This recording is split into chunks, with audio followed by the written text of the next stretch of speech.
நல்லவர். ஆமென். இந்த நாளிலே கூட நாம் கர்த்தருடைய வார்த்தையை தியானிக்கும்படியாக மார்க்கு 9ஆம் அதிகாரம் 14வது வசனம் முதல் 29வது வசனம் வரைக்கும் இன்னைக்கு நாம தியானிக்க போகிறோம். உங்களால் கூடாத காரியம் ஒன்றுமே இராது. ஆமென். நம்மளால கூடாத காரியம் ஒன்றுமே இருக்காது. எப்படிங்க? கர்த்தருடைய வார்த்தையை பாருங்க. நம்மளால கூடாத காரியம் ஒன்றுமே இருக்காதான். தேவனாலதான் எல்லாம் கூடும். ஆனா தேவனை விசுவாசிக்கிற பிள்ளைக்கு எல்லாமே கூடும். ஆமென். தேவனை விசுவாசிக்கிற பிள்ளைக்கு எல்லாமே கூடும். அதனாலதான் நீ விசுவாசித்தால் தேவனுடைய மகிமையை காண்பாய். விசுவாசிக்கிறவன் பதறான். விசுவாசிக்கிறவனுக்கு எல்லாம் கூடும் அப்படின்னு நம்ம பார்க்கிறோம். இங்க கர்த்தருடைய வார்த்தையை நம்ம பார்க்கும்போது, பின்பு அவர் சீசரிடத்திலே வந்தபோது அவர்களை சுற்றி திரளான ஜனங்கள் நிற்கிறதையும் அவர்களோடு வேதபாரகர் தர்க்கிக்கிறதையும் கண்டார். இயேசு வாசிங்க. இயேசுவை கண்டவுடனே ஆச்சரியப்பட்டு ஓடி வந்து அவருக்கு வந்தனம் செய்தார்கள். ஒரு ரவியை பார்த்தவுடனே, ஒரு போதகரை பார்த்தவுடனே அவருக்கு வந்தனம் மரியாதை செலுத்தினார்கள். அடுத்த வார்த்தையை பார்ப்போம். நம்ம நிறைய வேளைகள்ல இயேசு நம்மோடு கூட இருந்தாலும் கூட நம்ம என்ன செய்யறோம் அப்படின்னா, தர்க்கம் பண்ணுகிறவர்களா இருக்கிறோம், வாக்குவாதம் பண்ணுகிறவர்களா இருக்கிறோம். நம்முடைய வாழ்க்கையை விட்டு இந்த வாக்குவாதம் என்பதை குறித்து பைபிள் சொல்லுது, நோயின்னு சொல்லுது. என்னங்க? நோய். எப்பவுமே கர்த்தருடைய பிள்ளைகளா இருக்கிற நம்ம என்ன செய்யக்கூடாதுன்னா, வாக்குவாதம் பண்ணக்கூடாது. என்னங்க? வாதத்துல ஒரு வாதம், பக்கவாதம் மாதிரி வாக்குவாதம், முடக்குவாதம், பக்கவாதம், முடக்குவாதம், பிடிவாதம். எப்படிங்க? வாக்குவாதம், முடக்குவாதம், பிடிவாதம், பக்கவாதம். அப்ப நமக்கு இருக்கக்கூடாத நோய் வாக்குவாதம். இந்த தர்க்கம் பண்ணுகிறத, இந்த வாக்குவாதம் பண்ணுகிறத இயேசு அங்க பார்க்கிறார். என்னத்தை குறிச்சு அப்படி வாக்குவாதம் பண்ணாங்களாம் தெரியுமா? கீழே நம்ம பார்க்கும்போது, அப்பொழுது ஜனக்கூட்டத்திலே ஒருவன் அவரை நோக்கி, போதகரே, ஊமையான ஒரு ஆவி பிடித்த என் மகனை உம்மிடத்திலே கொண்டு வந்தேன். ஏசப்பா கிட்ட ஊமையான ஆவி பிடித்த ஒரு மகனை ஒரு தகப்பன் ஆண்டவரிடத்திலே கொண்டு வருகிறான். அதற்கு முன்பாக யார்கிட்ட கொண்டு போனானா? சீசரிடத்துல. நாமும் கூட நிறைய டைம்ல சுகத்துக்காக, ஒரு விடுதலைக்காக பல இடங்களை தேடி நம்ம அலைகிறோம். இங்க சரியாகலன்னா இன்னொரு இடம், இந்த மருத்துவமனையில சரியில்லைன்னா இன்னொரு இடம். ஆனா சரியே ஆக மாட்டேங்குது. காரணம் என்னன்னா, நம்ம கிட்ட என்ன இல்ல? நமக்கிட்ட என்ன இல்ல? விசுவாசம் இல்ல, நம்பிக்கை இல்ல. சில வேளைகள்ல மனதுல நம்பிக்கை வைத்து, விசுவாசத்தை வைத்து டம்ளர்ல தண்ணியை கூட நம்ம ஜெபம் பண்ணி குடிச்சா கூட இயேசு நம்மை சுகமாக்கி விடுவார். நம்ம விசுவாசிக்கணுங்க. இங்கே ஊமையான ஒரு ஆவி பிடித்த ஒரு மகனை ஒரு தகப்பன் இயேசுவின் இடத்திலே கொண்டு வருகிறான். ஒரே மகனா அவன். அந்த தகப்பனுக்கு அவனுக்கு ஒரே பிள்ளை. அது அவனை எங்கே பிடித்தாலும் அங்கே அவனை அலைக்கழிக்கிறது. பிசாசோட வேலை என்னதுங்க? அலைக்கழிப்பது. நிறைய வேளைகள்ல உங்க மனசுல குழம்பி அலைகிறீர்களா? நிறைய வேளைகள்ல ஒரு இடத்துல சிலர் வேலையே செய்யறது இல்ல. என்னங்க? பல இடங்களுக்கு அலைந்தே தெரிகிறார்கள். அலைக்கழிப்பது வேற, அலைகிறது வேற. அத முதல்ல புரிந்து கொள்ளுங்க. இப்படி அலைக்கழிக்கிறாங்களே, திருப்பி திருப்பி வர சொல்லி, ஏன் காரியத்தை உடனே முடிச்சு கொடுக்க மாட்டாங்களே அப்படின்னு நம்ம சொல்றோம் இல்லையா? பிசாசினுடைய வேலையே ஒரு மனிதனை பிடித்தால் அவனை அலைக்கழிப்பது. யோபு புத்தகத்துல பாக்குறோம், பிசாசு என்ன செஞ்சானா? ஊர் சுத்தி போய. நம்ம நிறைய டைம்ல என்ன செய்யக்கூடாது? ஆமா, காரணம் இல்லாம எங்கேயும் ஊர் சுத்தக்கூடாது. என்ன சொல்றீங்க? காரணம் இல்லாம எங்கேயும் ஊர் சுத்தக்கூடாது. பிசாசுக்கு பேரு, இன்னொரு பேரு ஊர் சுத்துறவன். ஊரு ஊரா சுத்துறவன் அவன், ஒரு இடத்துல இருக்க மாட்டான். யோபுல பாக்குற, எங்க இருந்துப்பா வர்ற? பூமி எங்கும் உலாவி அதுல சுற்றி திரிந்து வருகிறேன். நீ ஊரு ஊரா சுத்துற. நம்ம ஊர் சுத்தணும்னு சொன்னா அதுக்கு என்ன இருக்கணும்னா அர்த்தம் இருக்கணும், நியாயம் இருக்கணும், அதுக்கு ஒரு காரணம் இருக்கணும். அலைக்கழித்தது அந்த பிள்ளைய, அந்த மகனை அந்த பிசாசு பிடித்து அலைக்கழித்ததாம். அப்பொழுது அவன் நுரை தள்ளி பல்லை கடித்து சோர்ந்து போகிறான். அதை துரத்தி விடும்படி உம்முடைய சீசரிடத்திலே கேட்டேன், அவர்களால் கூடாமற் போயிற்று. எப்படிங்க கூடாமற் போயிற்று அப்படி சொல்லி பாக்குறோம். சீசரிடத்துல முதல்ல கொண்டு போய் இருந்திருக்கிறான் மகனை தூக்கிக்கிட்டு.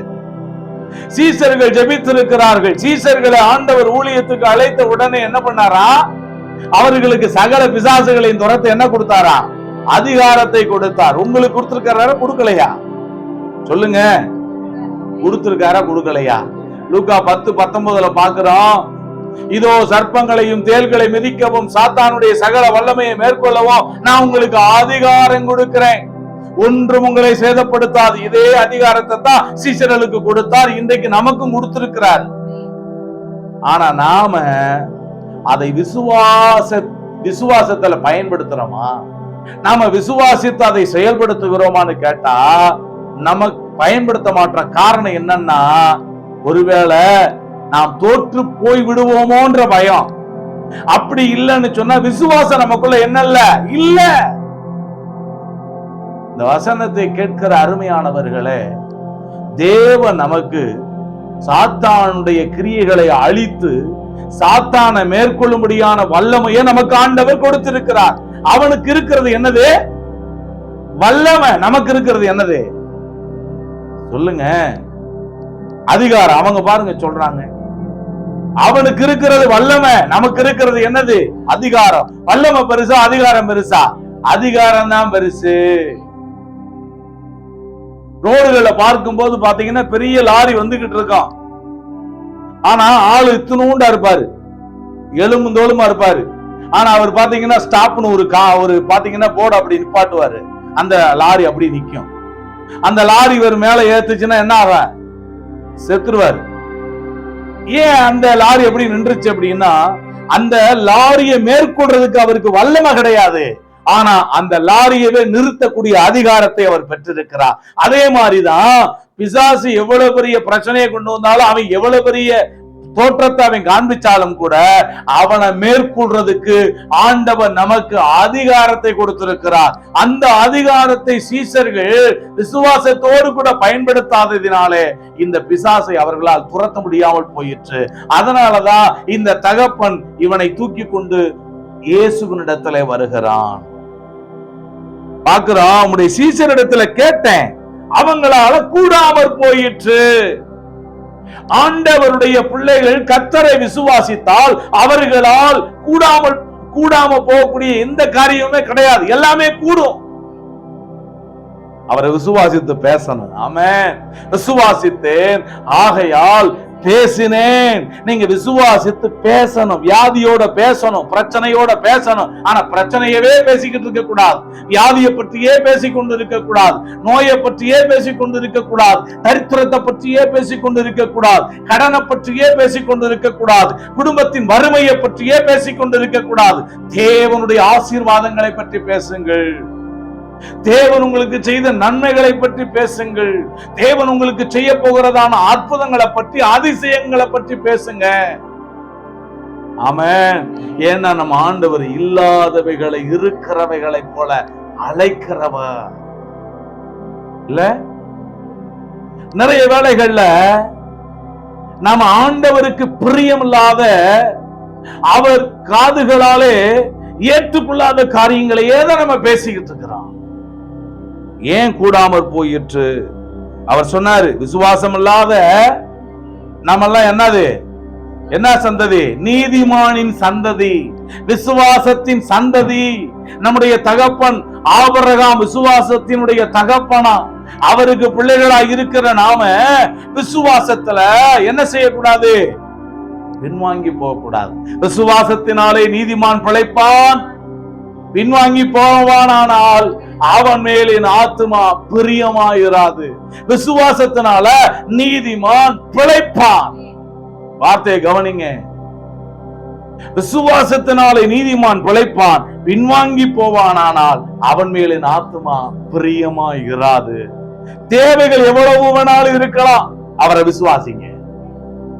பிரச்சனை எவ்வளவு பெருசா வேணாலும் இருக்கலாம், அதை மாத்த அவரால் முடியும். நீங்க விசுவாசிங்க. உங்க குடும்பத்தினுடைய சூழ்நிலைகள் எல்லாம் தாறுமாறா இருக்கலாம், நீங்க அவரை விசுவாசிங்க. உங்க குடும்பத்தில் ஆண்டவர் அமைதலையும் சமாதானத்தையும் நிம்மதியையும் இளைப்பாறுதலையும் கட்டளையிடுவார். வாழ்க்கை கசந்து போன சூழ்நிலையை போல இருக்கலாம், ஆண்டவரை விசுவாசிங்க, அதை மதுரமா அவர் மாத்துவாரு. விசுவாசம் இல்லாத மாறுபாடுள்ள சந்ததியின் யாரை மட்டும் பார்த்து சொன்னார் தெரியுமா? அந்த பிள்ளையினுடைய தகப்பனை மட்டும் பார்த்து சொல்லல, அங்கே சுற்றி இருந்தவர்கள் பரிசேயர்கள், அவரை சுற்றி இருந்ததான் அவருடைய சீசர்களையும் சேர்த்துத்தான் சொன்னார். விசுவாசம் இல்லாத மாறுபாடுள்ள சந்ததியே, எதுவரைக்கும் நான் உங்களோட இருப்பேன்? பொறுமையா? இன்னும் நீங்க விசுவாசியாம இருக்கிறீங்களே, இன்னும் என் மேல நீங்க நம்பிக்கை இல்லாதவர்களாக காணப்படுகிறீர்களேன்னு சொல்லி சொன்னாரு. விசுவாசத்தோட இருப்பீங்களா? ஆமென். அங்க சொல்லாரு, அவனை என்னிடத்திலே கொண்டு வாருங்கள். அவனை, ஆமா, எந்த பலவீனமான மனிதர்களா இருந்தாலும் சரி, விசுவாச பிடித்தவர்களா இருந்தாலும் சரி, தேவைகளில் இருக்கிற மக்களாக இருந்தாலும் சரி, அவர்களை யாரிடத்துல கொண்டு வரனா? ஆண்டவராகிய இயேசுவின் இடத்திலே நீங்கள் கொண்டு வாருங்கள். 5 அப்பம் 2 மீன் இயேசுவின் கரத்திலே கொண்டு வரப்பட்டது.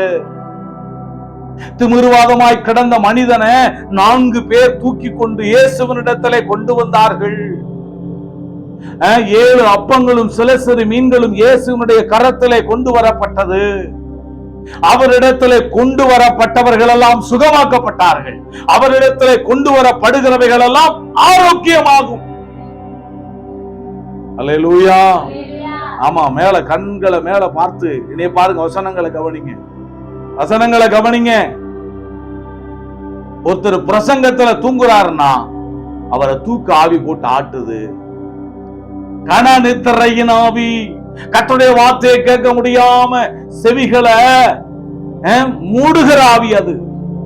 பாருங்க, கண்கள் எல்லாம் கர்த்தருடைய வார்த்தை மேல இருக்கணும். அவனை அவரிடத்திலே கொண்டு வந்தார்கள். கொண்டு வாங்க, அவரிடத்திலே கொண்டு வாங்க. வருத்தப்பட்டு பாரம் சுமக்கிறவர்களே, நீங்கள் எல்லாரும் என்னிடத்திலே வாருங்கள், நான் உங்களுக்கு இளைப்பாறுதல் தருவேன். இளைப்பாறுதலை தேடி இன்றைக்கு உலகம் எங்கெங்கோ ஓடிக்கொண்டிருக்கிறது. ஆனால் இளைப்பாறுதலை தருகின்றவர் ஒரே ஒருவர் மட்டும்தான், அவர் இயேசு கிறிஸ்து. அவரை கண்டவுடனே பாருங்க, இயேசுவை கண்டவுடனே அந்த ஆவி அவனை அலைக்கழித்தது. பாருங்க, அவரை பார்த்த உடனே அவங்க தகப்பன் சொல்றாரு, இவனை எங்க பார்த்தாலும் இது அலைக்கழிக்குது. இன்றைக்கு உங்களை பிரச்சனைகள் அலைக்கழிக்கிறதா? வியாதிகள் அலைக்கழிக்கிறதா? குடும்பத்தின் சூழ்நிலைகள் அலைக்கழித்துக் கொண்டிருக்கிறதா? பலவிதமான வருத்தங்கள் உங்கள் மனதை குழப்பி அலைக்கழித்துக் கொண்டிருக்கிறதா? குமாரன் விடுதலை ஆக்கினால் நீங்கள் மெய்யாகவே விடுதலை ஆவீர்கள். சத்தியத்தையும் அறிவீர்கள், சத்தியம் உங்களை விடுதலை ஆக்கும். கர்த்தருடைய ஆவியானவர் எங்கேயோ அங்கே விடுதலை உண்டு. உங்களுக்கு விடுதலை இருக்குங்க. இயேசுவினிடத்துல கொண்டு வந்தாங்க. அவரை கண்ட உடனே அது அலைக்கழித்தது. அவன் தரையில விழுந்து நுரைதள்ளி புரண்டான். முதல்ல நுரைதள்ளி புரண்டான், அவனை வேதனைப்படுத்திக்கிட்டே இருந்துச்சு அந்த பிசாசு. ஆனா இப்ப இயேசுவை கண்டவுடனே ஏன் நுரைதள்ளி புரண்டான் தெரியுமா? இனி நான் இந்த பாடியில இருக்க முடியாது, இனி இந்த சரீரத்திலே நான் இருக்க முடியாது. ரட்சகர் வந்து விட்டார், மீட்பர் வந்து விட்டார், விடுவிக்கிற ஆண்டவர் வந்து விட்டார். இனி இங்கே எனக்கு வேலை இல்லை என்பதை அடையாளப்படுத்தும்படியாக அவன் நுரைதள்ளி புரண்டான். அவர் அவனுடைய தகப்பனை நோக்கி, இது இவனுக்கு எவ்வளவு காலம் உண்டாயிருக்கிறதுன்னு கேட்டாராம். அவருக்கு தெரியாதது இருக்கா? அவருக்கு எல்லாமே தெரியும். அவருக்கு எல்லாமே தெரியும். எவ்வளவு காலமா இது இருக்குன்னு கேட்டப்ப அவன் சொன்னா, இது சிறு வயது முதற்கொண்டே உண்டாயிரு. சிலரை பிசாசு சின்ன வயசுல இருந்தே பிடிச்சுக்கிறதா. சின்ன வயசுல இருந்து அவனை இந்த பிசாசு பிடித்தது. எப்படி அந்த தகப்பை வேதனைப்பட்டிருப்பார் சொல்லுங்க. அந்த பிசாசு என்ன பண்ணுச்சான், அடிக்கடி தீயில தள்ளி விட்டுருமா. தீயில அடிக்கடி தண்ணியில தண்ணியை பார்த்த உடனே தள்ளி விட்டுரும், தீய பார்த்த உடனே தள்ளி விட்டுரும். ஏன்னா வேத வசனம் அப்படித்தான் சொல்லப்பட்டிருக்கு. திருடன் திருடவும் கொல்லவும் அழிக்கவும் வருகிறானே அன்றி வேற ஒன்றுக்கும் மாறான், நானும் அவைகளுக்கு ஜீவன் உண்டாயிருக்கவும் அது பரிபூரணப்படவுமே வந்தேன். இல்ல, தீயிலையும் தண்ணீரிலும் தள்ளிவிட்ட பிசாசு அது. பாருங்க அந்த வார்த்தையை பாருங்க. விழுந்து நுரைதள்ளி புரண்டான், அது சிறு வயது முதற்கொண்டே அவனுக்கு உண்டாயிருந்தது. ஆனா கர்த்தர் நம்மள சின்ன வயசுல தாயின் கர்ப்பத்துல உருவாகும் முன்னமே அவருடைய பிள்ளைகளாய் நம்மை தெரிந்து கொண்டார். எவ்வளவு சிறிய வயதா இருந்தாலும் சரி, எவ்வளவு பெரிய வயதா இருந்தாலும் சரி, ஆண்டவரால கூடாத காரியம் ஒண்ணுமே இல்லை. நீங்க விசுவாசித்தீங்கன்னா இன்றைக்கு தேவனுடைய அற்புதங்களை நீங்கள் பார்ப்பீர்கள். ஆனா உங்களுக்குள்ள எது இருக்கக்கூடாதுன்னா அவிசுவாசம் இருக்கக்கூடாது. அவிசுவாசம் இருந்தால் அங்கே அற்புதங்கள் தடைபடும். அவிசுவாசம் இருக்கிற இடத்துல தேவன் ஒரு காரியத்தையும் செய்ய மாட்டார். பார்க்கிறோம், படிங்க. இவனை கொல்லும்படிக்கு இது நிறைய தடவை. அப்ப அவங்க அப்பா எப்பவுமே பார்த்துக்கிட்டே இருந்திருக்காரு அந்த பிள்ளைய. ஐயோ என் மகன் தண்ணிக்கு போனா தண்ணியில பிடிச்சி தள்ளிடுமா, எப்படி பாத்தீங்களா? தீ பக்கத்துல போனா அப்ப அவனால சாப்பாடு சமைக்க கூட என்ன செய்ய முடியாது, தீ மூட்ட முடியாது. குளிர்காலத்துல தீ மூட்டனா அதுல தள்ளி விட்டுரும். அப்படிப்பட்டதான பிசாசு அவனை பிடித்திருந்தது. அப்ப அந்த தகப்பன் அந்த பிள்ளை மேல எப்பவுமே என்ன செஞ்சிருப்பான், கவனமாகவே இருந்திருப்பான். சின்ன வயசுல இருந்து இந்த வயசு வரைக்கும் அவனை காப்பாற்றி காப்பாற்றி வந்திருக்கிறான். ஆனா அந்த தகப்பனை விட இந்த பரம தகப்பன் நம்ம மேல அதிகமாகவே அக்கறையா இருக்கிறான், கரிசனையா இருக்கிறான், நம்ம மேல மிகுந்த அன்புள்ளவராக இருக்கிறார். இந்த தகப்பனிடத்துல கொண்டு வந்தார்கள். உடனடியான விடுதலையை ஆண்டவர் கொடுத்தார், உடனடியான மாற்றத்தை அங்கே கொடுத்தார், உடனடியான ஒரு அற்புதம் அங்கே நிகழ்ந்தது. அவனுடைய வாழ்க்கையில இந்த அசுத்தாவியை விரட்டி அவனுக்கு புது வாழ்வை அளித்தார். பாருங்க, இவனை கொல்லும்படிக்கு அநேகந்தர தீயிலும் தண்ணீரிலும் தள்ளிற்று. நம்ம ஆண்டு இடத்துல என்ன சொல்றோம் தெரியுமா? நீங்க ஏதாயிரம் செய்யக்கூடுமானா எங்க மேல மனசரங்கி எங்களுக்கு உதவி செய்ய வேண்டும். கவனிங்க, ஏசப்பாட்ட அவரால் இது நடக்குமா, அவரால் இது கூடுமா, அவர் இது எனக்கு செய்ய முடியுமா, அவர் எனக்கு இந்த வேலையை தருவாரா, எனக்கு இந்த பொருளாதார நன்மையை தருவாரா, இந்த பிரச்சனையை இயேசு மாத்துவாரா, இந்த வியாதியை நீக்கி சுகமாக்குவாரா, உங்களால முடியும்னா செய்யுங்கன்னு சொல்லி வந்தா கட்டாய செய்ய மாட்டாரு. அவர் செய்ய மாட்டாரு. ஏன் தெரியுமா? அவரிடத்துல வந்தா 100க்கு 100 அவரை நம்பணும், 100க்கு 100 அவர் மேல விசுவாசம் வைக்கணும், 100க்கு 100 அவர் மேல நம்பிக்கை வைக்கணும். அப்ப அவருடைய அற்புத கரம் உங்களுக்காக செயல்படும். ஆமென். பேதைகளை கூட அவர் ஞானியாக்குகிறவராம். அவர் சிறியவன புழுதியில் இருந்து தூக்கி விடுகிறவராம். அவர் எளியவன குப்பையில் இருந்து உயர்த்துகிறவராம். பாருங்க, ராஜாக்களோட உட்கார வைப்பாரு, பிரபுக்களோட சிங்காசனங்களை உட்கார வைப்பாரு. யார? குப்பைகளை கிடக்கிறவனை தூக்கி. அப்படிப்பட்ட தெய்வத்துக்கிட்ட அவன் சொல்றான், நீர் ஏதாயிலும் செய்யக்கூடும்னா எங்க ஆண்டவரிடத்துல தெய்வத்துக்கிட்ட வானத்தையும் பூமியையும் படைத்த சர்வ வல்லவரிடத்துல ஏதாயிலும் செய்ய முடியுமான்னு கொஞ்சம் பாருங்க. ஏன் அப்படி சொன்னா தெரியுமா? சீசர்கிட்ட கொண்டு போனேன், அவங்களால ஒண்ணுமா முடியல, இப்போ உங்ககிட்ட கொண்டு வந்திருக்கேன், ஏதாவது நடக்குமான்னு கொஞ்சம் பார்ப்போம் அப்படின்னு மனசுல நினைச்சான். பாருங்க, வார்த்தையை கவனிங்க. அல்லேலூயா. ஆமா, ஏதாயிலும் செய்யக்கூடுமானால் அவர் சொன்னார். என்ன சொன்னார் பாருங்க, இயேசுவை நோக்கி நீ விசுவாசிக்க கூடுமானால் ஆகும். நல்ல கவனிங்க, வார்த்தையை கவனிங்க. நீ விசுவாசிக்க கூடுமானால் ஆகும், இல்லைன்னா நான் செய்ய மாட்டேன்றதான் அதோட பதில். விசுவாசிக்கிறவனுக்கு எல்லாம் கூடும். நீ விசுவாசித்தீங்கன்னா உன் தோல்விகள் எல்லாம் ஜெயமா மாறும். ஒருவேளை படிக்கிறதுல நீ மக்கா இருக்கலாம், ஆனா நீ கர்த்தரை விசுவாசித்தீங்கன்னா 100% எல்லாத்துலயும் வெற்றி பெற செய்வார், உன்னை ஜெயம் பெற செய்வார். உன் லைஃப்ல நீ வெற்றி பெறுவ, உன் தோல்வி எல்லாம் ஜெயமா மாறும். ஏதாயிலும் செய்யக்கூடுமானால் செய்யும் ஆண்டவரேன்னு சொல்லாத. நீ விசுவாசிக்க கூடுமானால் ஆகும், விசுவாசிக்கிறவனுக்கு எல்லாம் கூடும். ஆமென். நான் விசுவாசிப்பேன் ஆண்டவரே. விசுவாசத்தினாலே நீதிமான் பிழைப்பான். பைபிள்ல அப்படித்தான் வாசிக்கிறோம். விசுவாசம் இல்லாமல் தேவனுக்கு பிரியமாய் இருப்பது கூடாத காரியம். ஏன்னா அவரிடத்துல சேருகிறவன் அவர் உண்டென்றும் தம்மை தேடுகிறவர்களுக்கு பலன் அளிக்கிறவர் என்றும் விசுவாசிக்க வேண்டுமா? விசுவாசிக்க வேண்டுமா? நம்முடைய விசுவாசமே உலகத்தை ஜெயிக்கிற ஜெயம். புரிந்து கொள்ளுங்க, நம்முடைய விசுவாசம் தான் உலகத்தை ஜெயிக்கிற ஜெயம். விசுவாசத்தை வளர்த்துக் கொள்ளுங்க உங்களுக்குள்ளாக. அடுத்த வார்த்தையில பாக்குறோம், உடனே அவன் மனம் திரும்பிட்டான். உடனே பிள்ளையின் தகப்பன், ஐயோ விசுவாசிக்கிறேன் ஆண்டவரே, எனக்குள்ள அவிசுவாசம் நிரம்பி கிடக்கிறதப்பா, என் அவிசுவாசம் நீங்கும்படி உதவி செய்யும் அப்படின்னு கண்ணீரோடு அவன் என்ன செஞ்சானா? ஆண்டவரிடத்துல சத்தமிட்டு அவன் ஆண்டவரிடத்துல சொன்னானா. அப்ப ஏன் அப்படி ஜெபம் பண்ணான்னா, அவன் புரிஞ்சுக்கிட்டான்.